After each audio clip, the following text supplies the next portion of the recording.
Alright, this is a lesson on using elements in panel-to-panel transitions to ensure that your reader understands where the action is taking place, where your characters are set, and how we're moving from panel to panel. That's an essential part of storytelling. You don't want to confuse your reader, you don't want to lose your reader. So what I did here is I took screenshots from Citizen Kane, and if you've not seen it, again, I recommend it. And I placed them in graphic novel format. So these are laid out as a comic would be. And let's take them one by one. So as we start our story, and this is a 4-page sequence, it's the first 2 pages, and it's important to note that these 2 pages each take place in a single setting. The entire 4-page sequence takes place in the newspaper office, but these 2 pages take place in the sort of common area of the newspaper.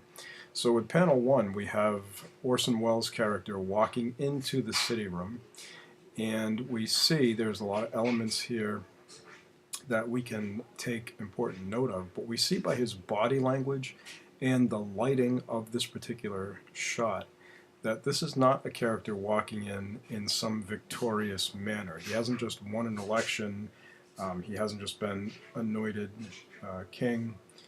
He is a character in this particular scene, a character who is dejected, and we see that in the manner of his body language and his attitude and the fact that he's in shadow.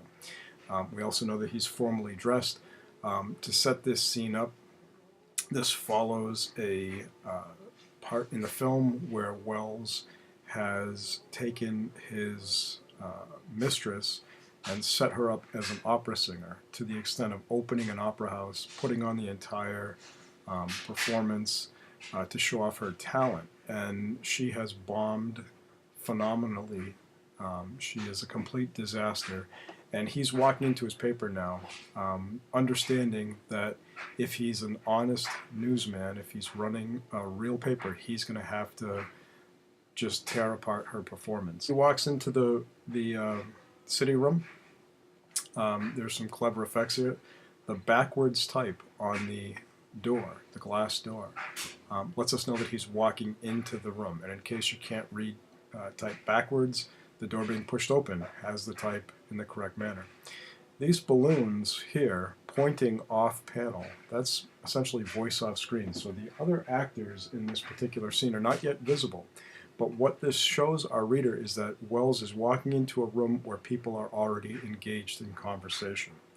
With the next shot, panel 2, we're essentially just pulling the camera back. So we see Welles walking in through the doors in this first panel, and then as we get into the second panel, we still see Welles, and he's framed by that illuminated door. The illuminated door is a key here. He's going to use this trick over and over again, and it's one that we can really use well. Because the scenes are so dark, having the doors lit draws your eye over to them. So what we see in this second panel, not only is Welles regarding the situation, but he's straightened up. That speaks to the character as well. He's not going to let his underlings see him defeated, so he straightens up as he waits. Meanwhile, these men here, who are also dressed in formal wear, are the editors of the paper. Now they're discussing how they're going to write positive reviews, because after all, it's the owner of the paper's mistress who is in this play. They're not going to write a negative review. We'll see if Welles decides to stick with that. But he walks into the room. They haven't noticed him yet. It's important to note that they are all engaged in conversation. They are not noticing him in the doorway. And they're staged nicely. So we have minor characters framing the edge, but we get that there's a large group of fairly important men in this room. Panel 3, Welles gets closer and he speaks, drawing the attention of the men in the room. We also subliminally understand that Welles is a very important man because each and every one of these figures now turns to look at him. So it's not as if some of them continue in their conversation and he's just another character that's walked into the room. He's big enough. He is an important enough person that when he walks into a room, people take note. This trick here, where we have a single balloon with multiple pointers going to the other actors here, is a trick in comics to show the characters are all saying the same thing at the same time. You could do the same thing with multiple balloons, but it's more effective to do it this way. And essentially what you're saying is they are responding to him walking in, basically in harmony. Again, when we look at the setting of this shot, these two shots, the camera is essentially in the same place. In fact, it's almost in the same place here, as if we've just pulled back. We now see further into the room, and now he's moving in the room. The characters are basically still in their same position, but they're now reacting to him. We get to this panel, panel 4. Wells crosses through the threshold, which is cordoned off with a divider in the room. And subliminally, again, we see that all of the characters are paying complete attention to what he says, and these two main characters, who are these two characters here, have removed their hats. It's also a show of respect and to reiterate how important the Wells character is. Interesting to note, we have characters in formal wear, two here, primary, the ones that the cinematographer, or in this case, if we were a comic book artist doing this, the artist wants you to notice. And we also want you to get that there's another character who doesn't really matter that much, but he's a character that's important to the scene, and he's just wearing a top hat as well. So that fills in the blank. We don't have to draw this full character here. Top hat character always remains in this bottom corner, basically filling space. Note too, this third character here, who is of prominent importance, has sort of a derby hat, and that makes him stand out from the others who are wearing their top hats. And again, that's just so that the viewer or the reader can instantly recognize what's going on and how these characters relate to each other. They don't all look identical, even though we have two characters dressed very similarly. So as he walks in, he asks if the paper's ready to go. They tell him it's just about all set. They're waiting for one review. We move over here to panel 5, where, again, following the same setup, characters are still placed in the same general location. Key element in this sequence are these doors. These doors appear in all 5 of these panels, and that is so important to your reader to understand that we are still in the same location. So those two doors that are illuminated from the hallway, bringing light in through the frosted glass, that sets a nice frame for this entire sequence, and it helps us to understand exactly what's going on. So Wells intently asks who's doing the review. His chief editor says to him, Mr. Leland is. He's in his office. And again, the look of intense listening on these characters' parts speaks to the importance of Wells. Wells' face here, body language-wise, he's stern. He knows this is an unpleasant thing, and he's going to deal with it. So we jump over to the next page. Now, we're continuing this scene, and we're moving further into the newsroom. So behind these characters here would be what exists here, and that is the nuts and bolts of the newspaper, the guys who actually do the work, the reporters, the columnists, whomever. This is late at night. We know this from the lighting, and we also know it because the newsroom is not bustling. It's fairly quiet. This is the sort of the skeleton staff putting together the late edition. We maintain the element here. We've switched from having the element of the doors here to having the element of the people. So we put the people in the corner. This same actor here, the guy with the white bow tie and the kind of manicured mustache and coiffed hair, the guy with the derby hat, they're repeated from here, these two characters here. So we carry them through as the element into the next page, keeping our reader confident that they are still in the same place.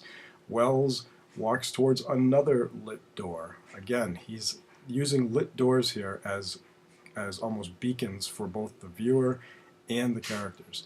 On the door, you can see the character's name is Mr. Leland. You can't see it in the detail of what I'm showing you, but if this was printed, you'd be able to read his name on the door. And the characters refer to Mr. Leland down here, so we know that's who he's going to see.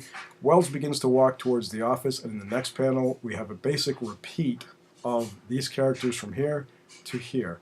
But the editor, who's this guy here, who is bald, has stepped out of the crowd, and he's calling after Mr. Kane. He doesn't have the authority to charge in with Mr. Kane, nor does he have the authority to get in front of Kane, or even, for that matter, walk beside Kane. Again, subliminally showing how important Wells' character is this editor has to stand back and call to him, and sort of in a hesitant way. He really doesn't want to get into this. Now, one of the things here, there's a little bit of a cheat. These are screenshots, but I did some manipulation. I put these characters in here. So if you can picture, this is the editor. You can see here, the editor appears here, and he also appears here. So that basically would be incorrect. But if you can use your imagination to think that this character here becomes the guy in the derby hat, the derby hat guy becomes our linchpin through this sequence. So pardon me for not moving in the derby guy. I needed to do this fairly quickly, but I think you can get the idea. So the derby hat guy and the lit door become our new key elements, our linchpins through this sequence.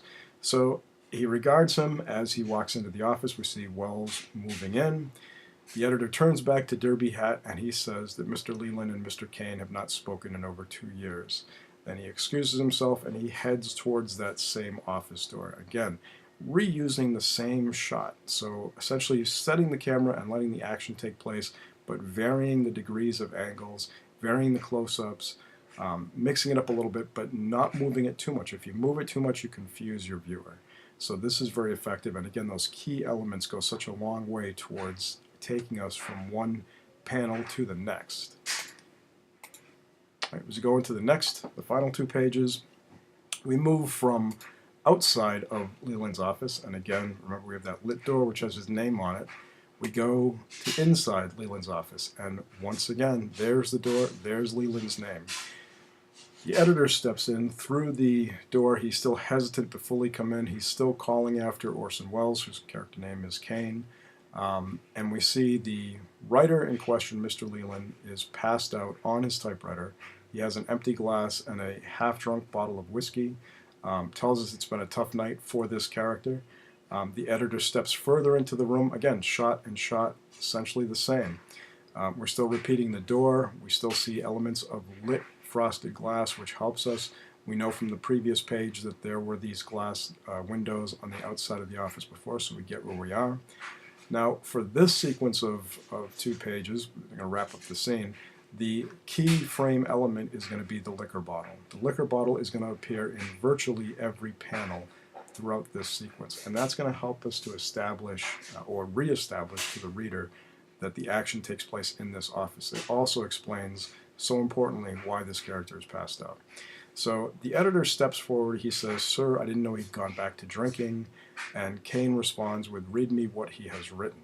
The editor, looking over the writer's shoulder, starts to read what he has written on his typewriter. Now, if I were drawing this, I think I would probably show more of the typewriter here. I would force the element, maybe move this up, keep Kane down, because we want to make it clear that he's reading the review. But regardless, for the sake of the film, I think when there's motion, it's slightly different. And he says, "Miss Susan Alexander, a pretty but no talent actress, made her debut on the stage last night in a performance at the Chicago Opera House." So he's reading the review. Now, we get as a reader that that's what he's doing. We continue. "Her singing, happily, is no concern of this department. Instead, we focus on her amateurish acting ability." So the review is taking a turn, both in honesty and negativity. So the editor stops. He's just read a poor review to his boss about his boss's girlfriend. So he stops, essentially saying, "Do you want me to continue?" But he doesn't have to say the words. And again, in shot-wise, we're using the same identical camera setup. In fact, the same panel here and here. The only break is this one where we get a little bit closer in on the characters. We still see the passed-out writer. We still see the editor. And he's just looking up towards Kane. Kane doesn't respond, so he continues. "Of her acting, it is absolutely impossible to... ... He stops again, and Kane says, "Go on." We go over to the next page, and we've basically taken this shot again, and we're just seeing it a little further out. So we see the writer and his chair. Again, we see the bottle. The bottle repeats itself. Now, realistically, that bottle is moving throughout these scenes because it's not always in the shot. So I made sure it was in the shot. In fact, you can see it mostly here to here. The bottle is further in than it is here. But it's important in this particular case that we see that bottle over and over again because it's our key element linchpin. The editor says that's the end. He didn't finish his review. Kane reaches over, tears the paper out of the typewriter, and then holding the paper, holding the review, he's actually laughing as he reads this. And he says, of her acting, he's continuing what the writer wrote, of her acting, it is absolutely impossible to write anything positive. It represents a new low in the American theater. Editor, surprised, says, doesn't say that. He didn't finish it. And Kane's response is, it isn't here. I'm dictating this to you. In this shot, he says, get me a typewriter. And he ends the scene with, I'm going to finish Mr. Leland's review. So he's going to continue to write the bad review that Leland already started. Now that speaks to either the Kane character's essence as a newspaperman, or it speaks to how he wants to be perceived as a newspaperman. He expects people to think he would be strong enough to write a bad review about someone he cares about. But you can see, again, we're keeping the camera fairly straightforward, fairly simple, but carrying those elements from panel to panel goes so far in making sure your reader knows what's going on. And it's really important that we started with a detail like this, which shows the entire thing. The actor, the writer, passed out on his typewriter, his hand touching the empty glass, the bottle, the typewriter. If we had started with something like this, you might think he's walked in with a pile of cabbage sitting on a table, and we wouldn't want that. So you want to make sure it's clear to the reader, it's clear to the viewer, your story is straightforward and understandable. So those key elements, they make such a big difference in the storytelling. All right, hope this was helpful. Feel free to email me if you have further questions.